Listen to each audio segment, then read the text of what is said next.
मैं खान साहब आपको ये बताना चाहता हूं कि हम में से कोई भी गद्दार नहीं है। हम लोग गद्दार नहीं हैं। आपने अरकान कौमी असेंबली को गद्दार करार दे दिया है। और मैं तो था भी नहीं वोटिंग में। मैं तो दिल में तकलीफ थी, अस्पताल में था मैं, और मैं जब पहुंचा तो बहुत देर हो चुकी थी, दरवाजे बंद थे। मैंने तो वोट दिया ही नहीं और आपने मुझे गद्दार करार दे दिया। अब दूंगा। कल तक तुम्हारे साथ था गद्दार, अब उनके साथ होंगे जो गद्दार नहीं है। तुमने जनरल बाजवा को हटाने की कोशिश की।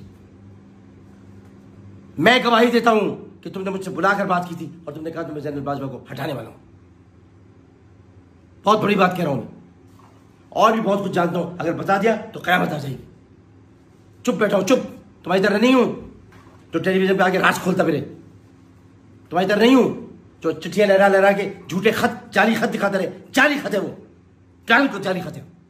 लिखाया गया वो खत असद साहब से, और शाह महमूद कुरैशी इसमें शामिल है।